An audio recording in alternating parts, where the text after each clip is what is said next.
I thought marriage was dead to us apart. I guess I was wrong. Shame on me.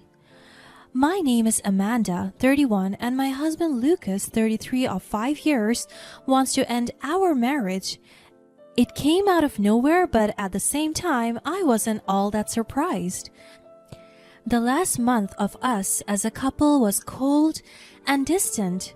We were no longer intimate, no more sweet late-night dates, and he always had an excuse to leave the house. Lucas has acted like this before, and whenever I asked him about it, he would tell me it was because work was stressing him out. So when he sat me down during dinner after I made a complete course, he said, Amanda, I'll always love you. Why do you say it like that? I chuckled, pegging his grave words being something of a joke. Because this will be the last time I can say it without feeling like I'm lying to you. My heart sank. What are you talking about? I am no longer in love with you. What? How? I bent my head down, staring down at the wooden table. Tears began to well in the corner of my eyes. It's so easy to feel pain, but describing it is another story. So that's it? Aren't you going to fight for us? 5 years of marriage, 8 years of being together, 10 years of friendship down the drain, and you're ready to throw in the towel? Lucas closed his eyes before sighing a deep breath.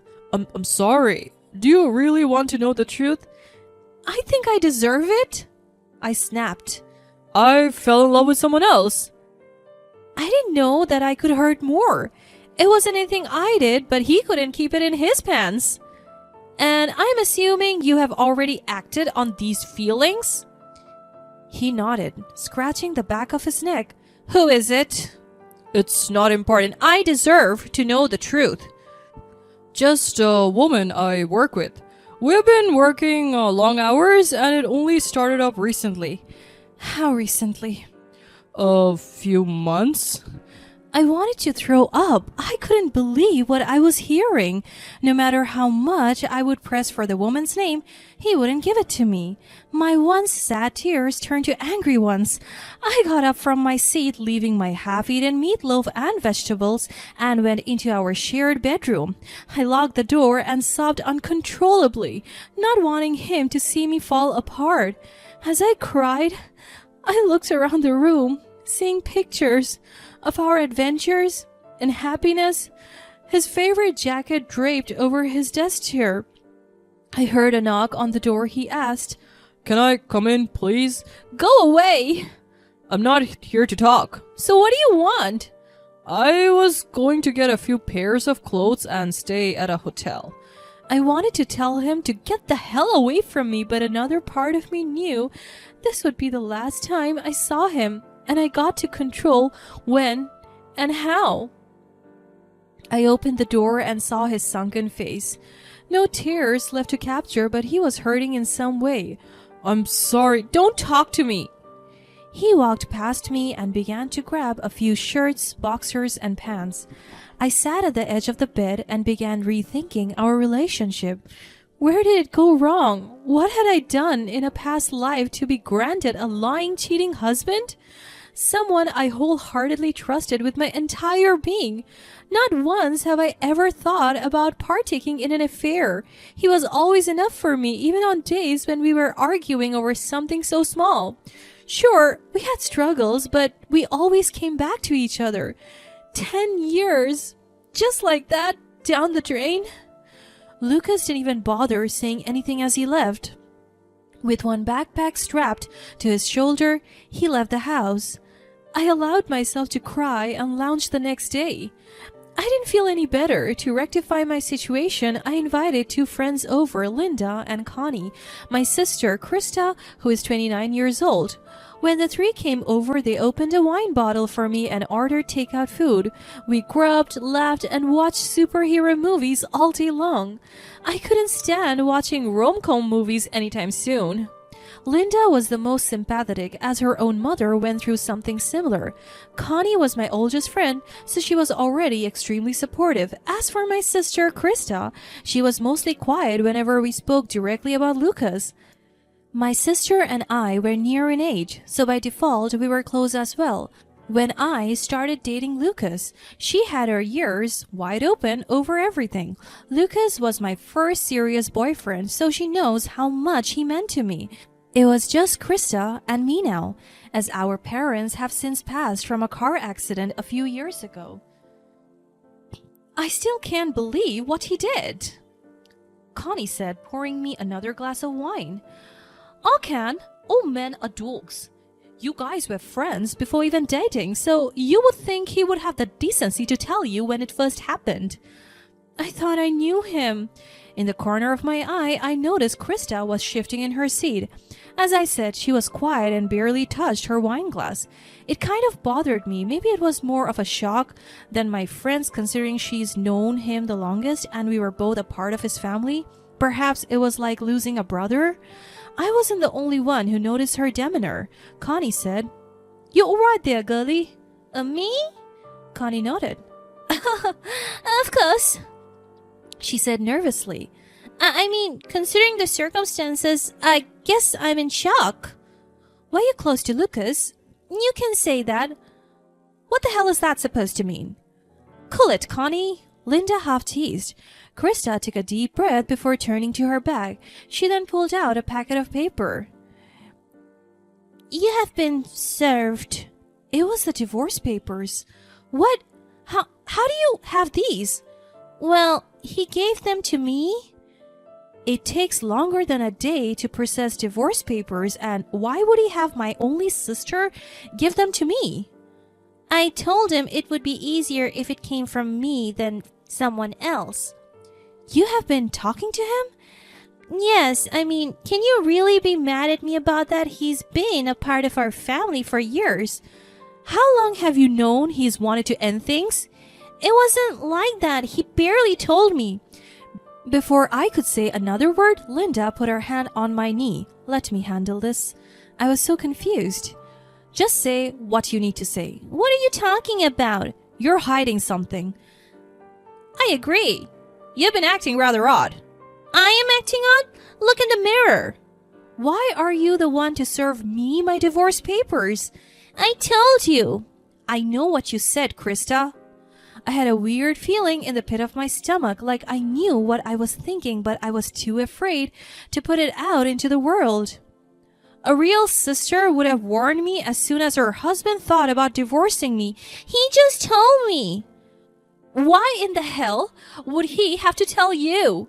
This is what boggles me." She opens her mouth to say more, but suddenly she bursts out crying, covering her eyes with her palms. "I'm so sorry. We didn't. And then it all came together in a big picture. "You're the other woman?" And he said it was someone from work, but he was too chicken to tell me the truth? And with my own flesh and blood? What is wrong with you? "I'm sorry." I cannot believe you. How could you do this to me? "I couldn't help it. Love just snuck in." "What? That's it? That's your excuse? If you want any type of relationship with me, you will not stay with him." "I can't control who I love, Amanda." "You can control who you sleep with." She stayed silent. What other excuse could she throw at me? "How long?" "A few weeks." "You're lying. Lucas said a few months, and now you say a few weeks? What's the truth?" "Don't yell at me, okay? It takes two to tango." "You're my sister. What can't you get? How long?" "Almost a year." She blurted out. I couldn't believe my ears. The two people I loved most betrayed me for almost a year, and who knows how long they have been emotionally cheating. Barely above a whisper, I whimpered, "How could you?" "I don't know." Before I could utter another word, she said, "I should go." She got up from the couch, slipped on her shoes, and walked out of the room. More angry tears formed in the corner of my eyes. I was in disbelief. My whole world was crumbling down. Who was I supposed to turn to? Our parents were dead and gone. The only family I had was Lucas and my friends, and they had families of their own. I felt so alone. I'm so sorry, honey. You don't deserve this. I curled up in a cocoon with my head on Connie's lap, and the rest sprawled across Linda's. Connie massaged my scalp, and I fell asleep in a deep haze.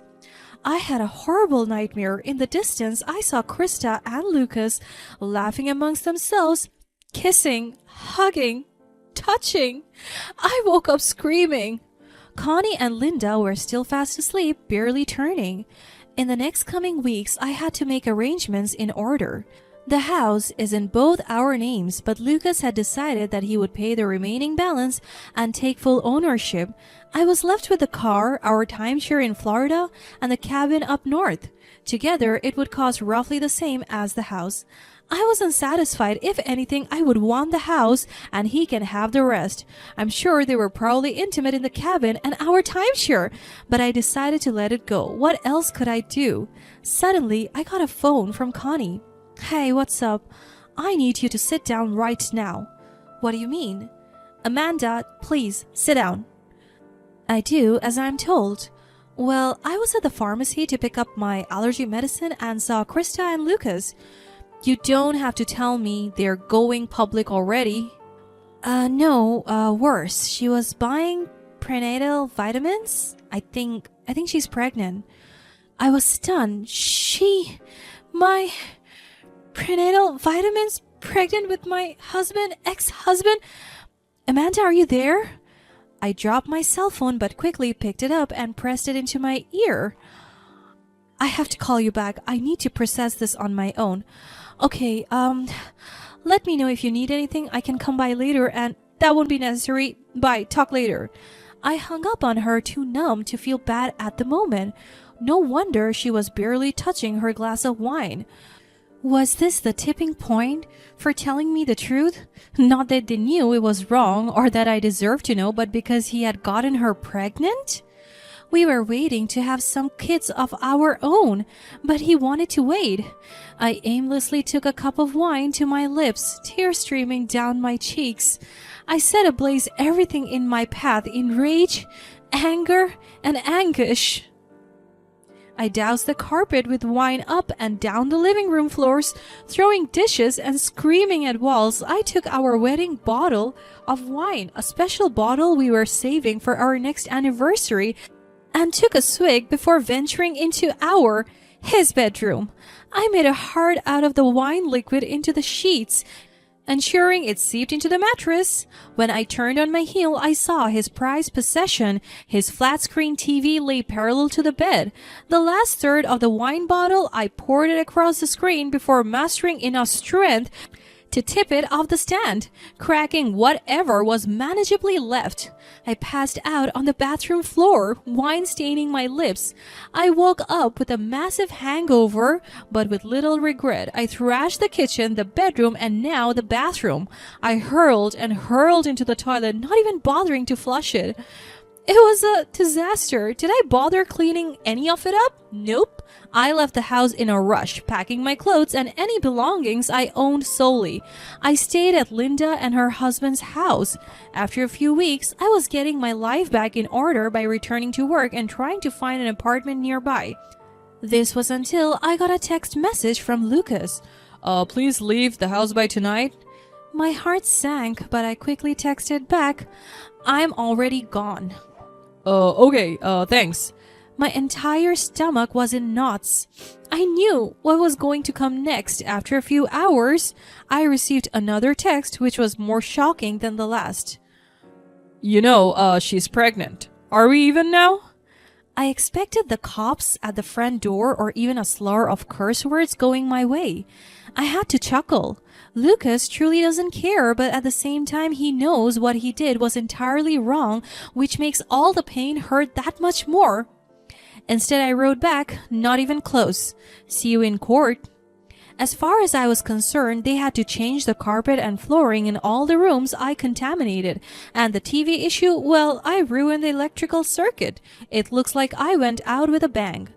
I haven't seen Lucas or my sister since. They have one child together, but that's all I know. Krista has tried reaching out numerous times. But like I told her, there is no relationship with me if she is with him.